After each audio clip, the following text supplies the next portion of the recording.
Buenos días. Agradezco a la Academia Nacional de Medicina de México, a su presidente, el doctor Germán Fajardo Dolci, y a la doctora María de Lourdes Basurto Acevedo la invitación para dirigirme a tan distinguida audiencia. Voy a hablar de anticonceptivos, hipertensión y enfermedad cardiovascular. Soy el doctor Fernando Sánchez Aguirre. Ya me hicieron favor de presentar y voy a abordar los siguientes temas. El modelo Strauss más 10, presentarles la problemática en México, cuál es el perfil de la mujer mexicana, presentarles la línea del tiempo en anticoncepción hormonal, hablar de algún factor de riesgo para trombosis y enfermedad cardiovascular, los aspectos generales de la anticoncepción hormonal y de la hipertensión arterial, presentarles los criterios de elegibilidad médica de los Estados Unidos de América, USMEC, y cuáles son las recomendaciones de estas guías. El modelo Strauss más 10, que nos presenta las etapas de envejecimiento reproductivo de la mujer, fue muy claro al presentarnos que es en la transición a la menopausia donde los médicos tenemos la ventana de oportunidad para abordar a nuestras pacientes y poder prevenir la enfermedad cardiovascular, que es la primera causa de mortalidad en la mujer a nivel mundial. Pero ¿qué es lo que está sucediendo con nuestras mujeres, con la mujer mexicana? Y para esto me sirve este estupendo estudio que se presentó en el 2018, que lo presentó el Instituto Nacional de Salud Pública con la cooperación de la Universidad Nacional Autónoma de México y de la misma Academia de Medicina de México, donde pudimos observar que ya desde las adolescentes, y esto lo observamos incrementado en el 2006, en 2016, prácticamente el 40% de nuestras niñas ya tienen sobrepeso u obesidad. Pero observemos a las mujeres entre 20 y 49 años, que es el motivo de nuestra charla el día de hoy.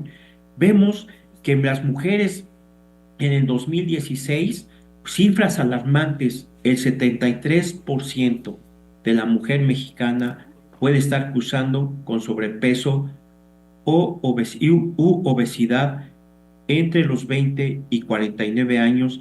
Y estas son las mujeres a las que nosotros estamos prescribiendo anticoncepción hormonal. Desde su aparición en los años 60, hemos estado a la búsqueda del anticonceptivo ideal sin lograrlo. ¿Qué es lo que nosotros esperamos de una anticoncepción? Seguridad, eficacia, tolerabilidad y algunos beneficios adicionales para nuestras mujeres. Como les comentaba, y aquí les presento en la línea del tiempo, en la parte superior, los anticonceptivos orales combinados y en la parte inferior, los anticonceptivos de solo progestina.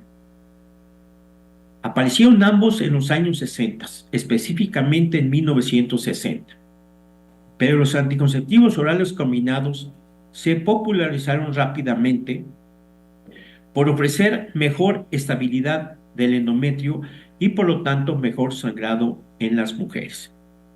Sin embargo, los efectos adversos, la trombosis y el aumento de riesgo cardiovascular se hicieron presentes rápidamente y en 1965 se presentó la primera muerte en una mujer de 26 años en Minneapolis. A pesar de esto, hasta 1980, 20 años después de su aparición, se empezó la reducción de las dosis básicamente de estrógenos. Y fue hasta ese siglo, el año 2000, que se presentó la posibilidad de prescribir ciclos largos de anticoncepción, observando mejor tolerabilidad de nuestras pacientes. Esto lo favoreció la presencia de una progestina de cuarta generación derivada de la espironolactona y es la drosperinona. Con esto empezaremos a hablar ahora de los anticonceptivos orales de solo progestina. Como les comenté, aparecieron también en 1960 la primera generación a base de norethisterona. Pasaron 10 años para que apareciera la segunda generación que fue a base de levonorgestrel. Sin embargo, la seguridad ante el olvido solo es de 3 horas. En 1980 nos presentaron la tercera generación de progestinas con desogestrel a la cabeza y mejoró la seguridad ante el olvido, pero esta es de solo 12 horas. Ahora, con el uso de drosperinona, tenemos una seguridad ante el olvido de 24 horas.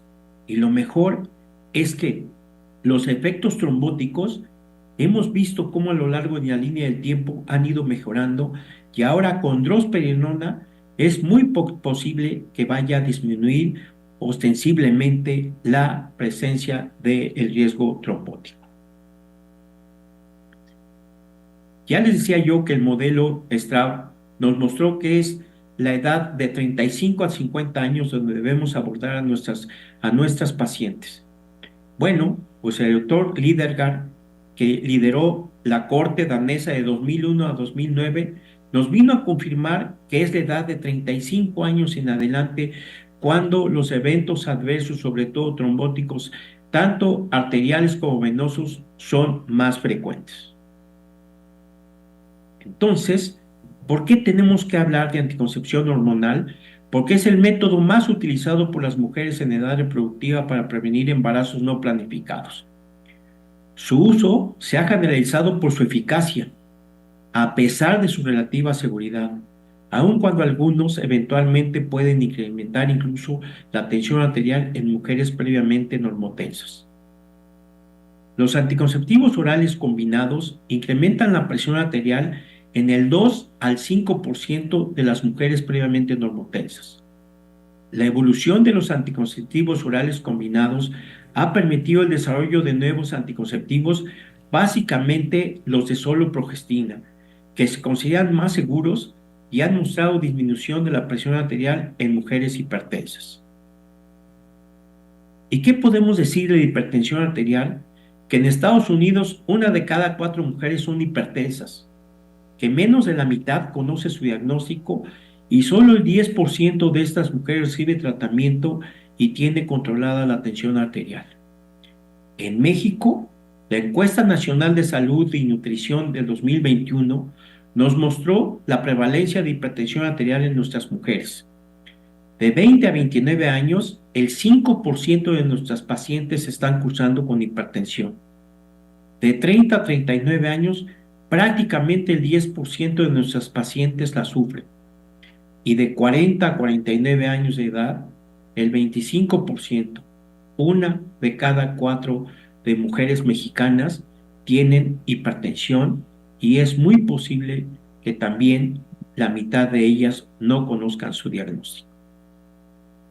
¿Y cuál es la relación con la enfermedad cardiovascular? Pues la relación es que es un factor de riesgo tradicional de la enfermedad cardiovascular, al igual que la diabetes, la dislipidemia, el tabaquismo, la inactividad física, etc.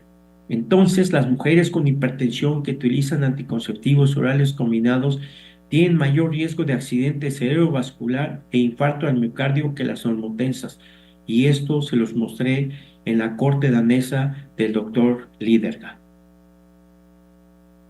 Y entonces, ¿por qué los estrógenos, que mucho tiempo se consideraron cardioprotectores, pueden elevar la tensión arterial?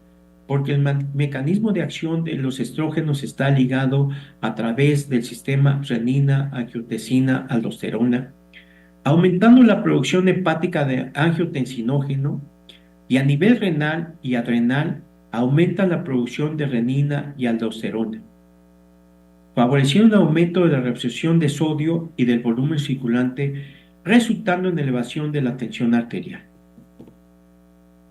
Y con esto inicio el final de mi charla para hablarles de las guías y los criterios de elegibilidad médica de los Estados Unidos para uso de anticonceptivos, USMEC, que recomienda evaluar 4 criterios: la edad de la paciente, Los factores de riesgo para enfermedad cardiovascular nos pide medir precisa la presión arterial para poder establecer cuál es el grado de hipertensión de nuestras pacientes. Y entonces, ¿cuáles son las recomendaciones?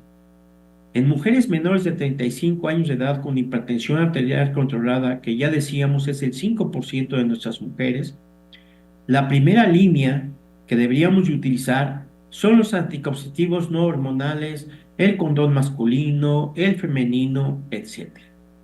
Pero la píldora solo progestina está perfectamente indicada. El dispositivo de levonorgestrel o el implante subdérmico también se consideran de uso seguro y se consideran categoría 1.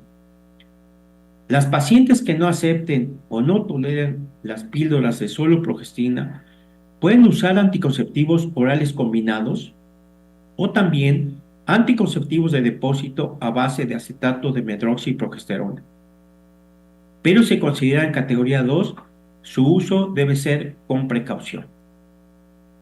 En mujeres mayores de 35 años con hipertensión arterial controlada o pacientes de cualquier edad con presión arterial sistólica de 140 a 159 milímetros de mercurio y diastólicas de 90 a 99 milímetros de mercurio, la primera línea a utilizar son los anticonceptivos no hormonales, las píldoras de suelo progestina, el dispositivo de levonorgestrel o el implante subdérmico. Se consideran categoría 1. Los anticonceptivos orales combinados se deben de evitar en estas pacientes y se consideran categoría 3. ¿Cuáles son las recomendaciones para pacientes con edad, de cualquier edad, con presión arterial sistólica de 160 milímetros de mercurio o más y diastólicas iguales a 100 milímetros de mercurio o mayor? Al igual, será los anticonceptivos orales no hormonales, la categoría 1, las píldoras de suelo progestina, el dispositivo de levonorgestrel o el implante subdérmico como categoría 2, esto quiere decir usarse con precaución, pero los de depósito a base de acetato de medroxiprogesterona se deben de evitar si consideran categoría 3. Los anticonceptivos orales combinados en estas pacientes están contraindicados y se consideran categoría 4. Con esto yo termino mi charla y agradezco nuevamente la invitación. Los dejo con esta bella postal de nuestro hermoso país. Muchas gracias nuevamente por la invitación.